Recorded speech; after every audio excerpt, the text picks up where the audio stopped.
अगर आप अपने आने वाले कॉम्पिटिटिव एग्जाम्स के लिए चाहते हैं बेस्ट क्वालिटी कंटेंट तो अभी सब्सक्राइब कीजिए इंडियन कंपटीशन क्लासेस को और बेल आइकन को दबाना बिल्कुल ना भूलें।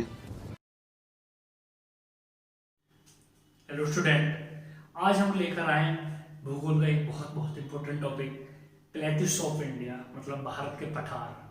अपने आप में एक बड़ा इंपॉर्टेंट और हार्ड टॉपिक है। हार्ड इसलिए क्योंकि बच्चे पढ़ते नहीं, और हार्ड इसलिए क्योंकि इसमें इंटरेस्ट आता नहीं।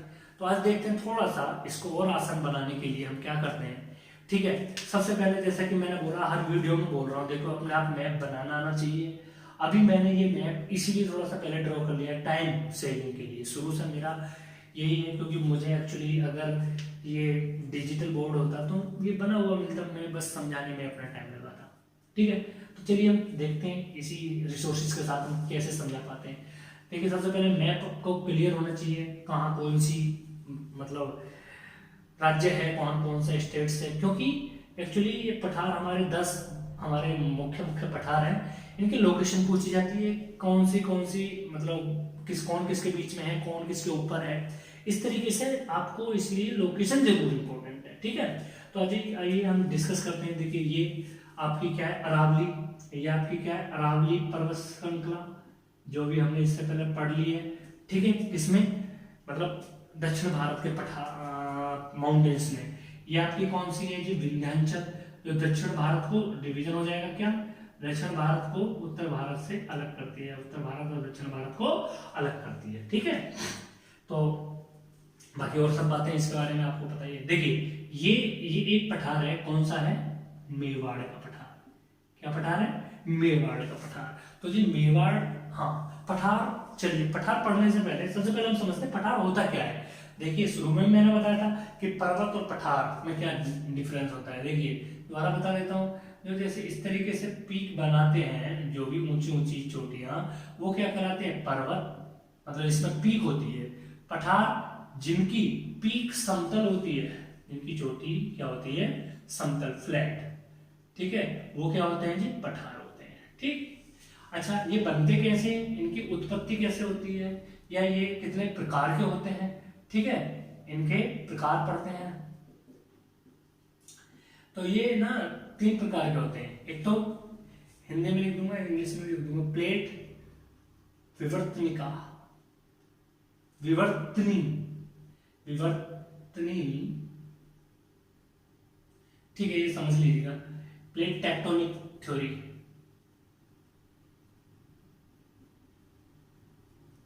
टेक्टोनिक पठार।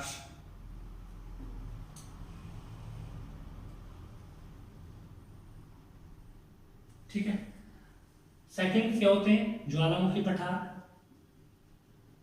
ज्वालामुखी पठार। थर्ड विच्छेदित पठार। पहले थोड़ा सा ये पढ़ लेते हैं इसके बारे में, है ना। ठीक है, प्लेट टेक्टोनिक प्लेट्यू, वो क्या होते हैं, देखिए इनका जो निर्माण होता है ना, वो प्लेटों के टकराने से होता है। तो देखो, 2 तरीके से होता है। अगर प्लेट धीरे, मतलब स्लो मोशन करती हैं या धीरे से टकराती हैं, हम इसको स्लो मोशन लिख देते हैं, स्लो मूवमेंट, हिंदी वाले समझ जाएंगे।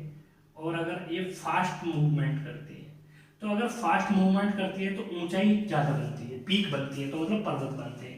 और स्लो गति होती है, धीमी गति होती है, तो क्या बनते हैं, पठार बनते हैं। ठीक है, पठार में भी एक चीज आती है कि आंतरिक पठार क्या होते हैं।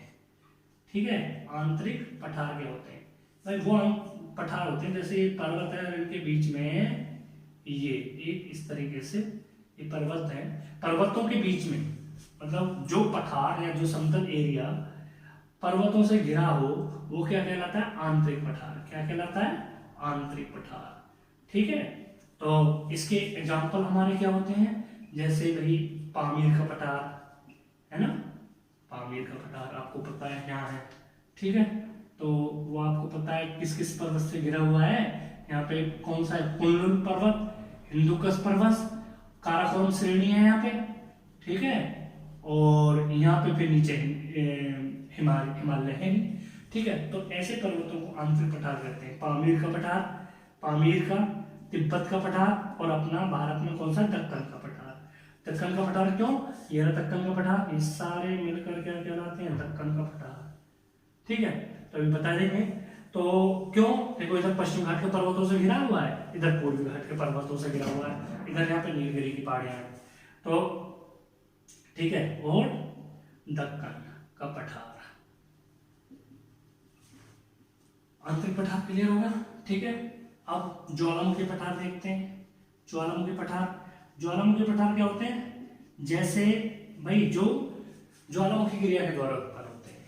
ठीक है, ज्वालामुखी क्रिया के द्वारा कैसे, जैसे मान लिया इस तरीके से है, और ये यहाँ पे ज्वालामुखी में विस्फोट होता रहे इस तरीके से ये यहाँ पे जमेगा।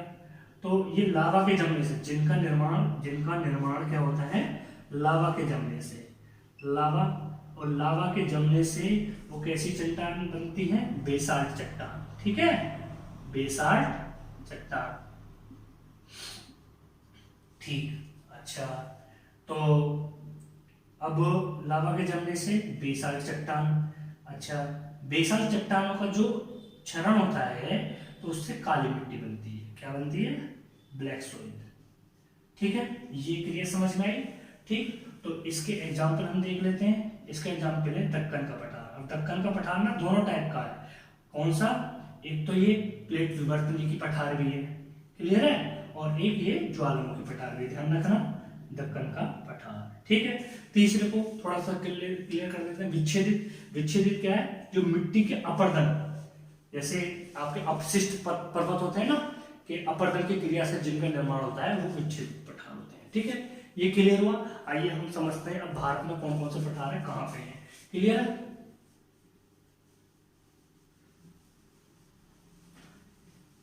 टाइमिंग, चलिए देखते हैं। अब बात करते हैं, देखिए ये मुख्यतः 10 पठार हैं इसमें। अब लोकेशन देख लेते हैं। मेवाड़ का पठार, ठीक है, तो मेवाड़ का पठार कहाँ है, आप देखो यहाँ राजस्थान है और यहाँ पे इधर एमपी है।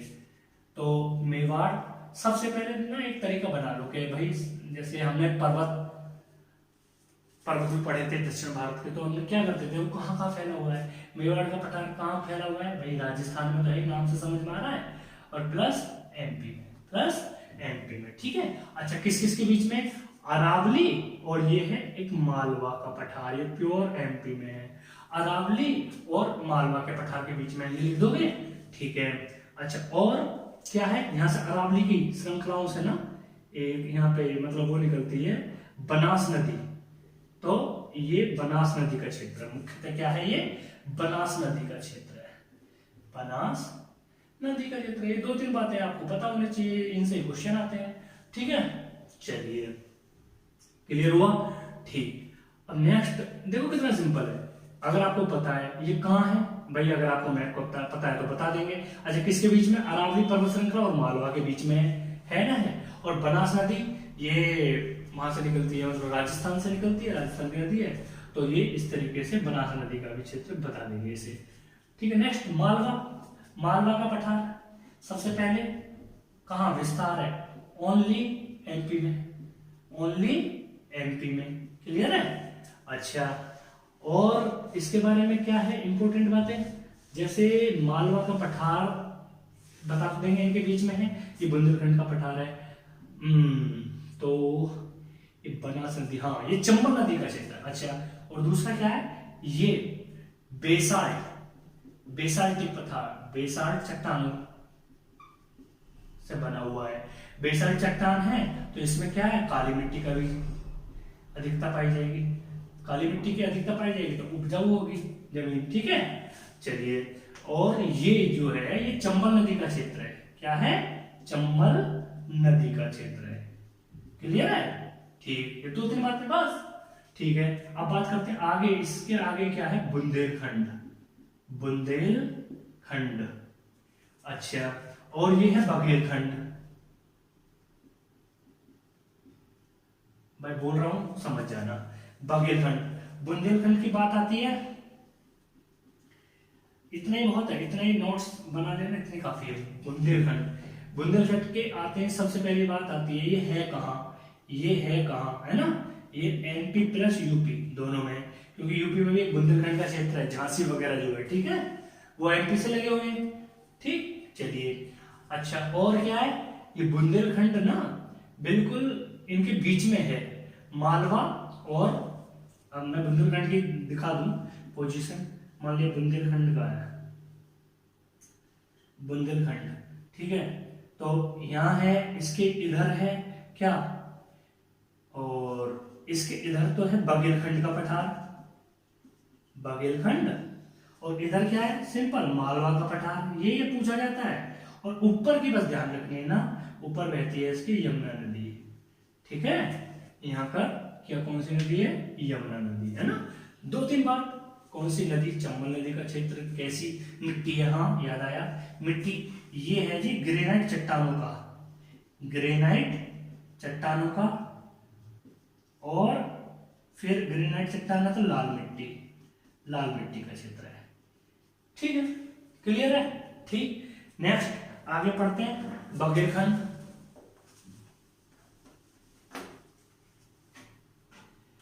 बघेलखंड बताइए कहाँ है, ये भी एमपी व यूपी में है, एमपी प्लस यूपी में है, ठीक है।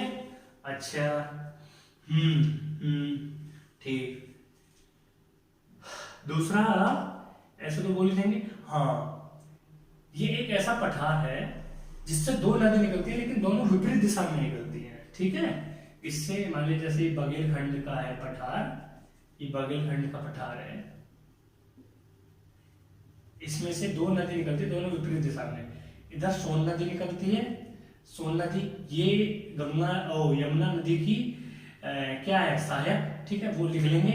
और इधर को निकलती है महानदी, इधर को क्या निकलती है, महानदी, ठीक है। तो इसको इधर को निकलेगी तो इधर को बहेगी महानदी, और ऊपर को यमुना नदी, ठीक है। बघेलखंड में इतना हो गया, कहाँ फैला हुआ है, क्या है। अच्छा, इसमें भी वही ग्रेनाइट और लाल मिट्टी की दिखता है, ठीक, और कुछ नहीं, ठीक है, और कुछ स्पेशल बात है नहीं है, बस ये बात ध्यान रखना, दोनों विपरीत दिशा में निकलती है। ऐसा कौन सा पठार है जिससे 2 नदी निकलती है, दोनों विपरीत दिशा में निकलती है, वो है बघेलखंड का पठार, ठीक है, चलिए। अच्छा, और नेक्स्ट अब आगे पढ़ते हैं, ये रहा सीएन का मतलब क्या, छोटा नागपुर का पठार, ठीक है, छोटा नागपुर का पठार है ना। अब बताओ वही कहाँ फैला हुआ है, लोकेशन अगर पता है, देखो ये सबसे पहले भाई, छोटा नागपुर को पठार और रांची का पठार भी कहते हैं, वैसे इसको नहीं कहते रांची का पठार, रांची का पठार इसमें ही है, लेकिन ये झारखंड में, तो सभी को पता होना चाहिए, ठीक है। एक तो झारखंड, ठीक है, झारखंड में, छत्तीसगढ़ में भी है, बिहार में भी है, ठीक है, बिहार में, ये मैंने यहाँ बिहार बना रखा है ना, तो ये लोकेशन तो जरूर जब भी बता पाओगे जब आपको मैप क्लियर होगा, है ना। और क्या है, वेस्ट बंगाल में भी है और उड़ीसा में भी है, उड़ीसा 5 राज्यों में है, 1 2 3 4 5, ठीक है। तो ये विस्तार इसका क्लियर हो गया। अच्छा, दूसरा और क्या है, इससे कौन कौन सी नदियां निकलती हैं, नदियां इससे, एक तो स्वर्ण गंगा, स्वर्ण गंगा, स्वर्ण गंगा से है, ठीक है, हाँ, थोड़ा सा, चलिए, स्वर्ण गंगा, और एक कौन सी है, दामोदर, दामोदर नदी, वो इसी से निकलती है, ठीक है। स्वर्ण रेखा, सॉरी, स्वर्ण रेखा, गंगा नहीं, स्वर्ण रेखा नदी, ठीक है। अच्छा, और क्या है, थोड़ा सा इसका बना देता हूँ, जैसे छोटा नागपुर का पठार है, ये है, इसके ना, इसके ऊपर तो हजारीबाग का पठार है, क्या है, हजारीबाग का पठार, मतलब प्लेटू, है ना। अच्छा, नीचे सीएन, और नीचे जो है वो रांची का पठार है, रांची का पठार है। अच्छा, एक और इम्पोर्टेंट बात है अभी, और इसमें से 2 नदी निकलती हैं, एक तो स्वर्ण रेखा और एक दामोदर, ठीक है, ये भी बात क्लियर हो गई।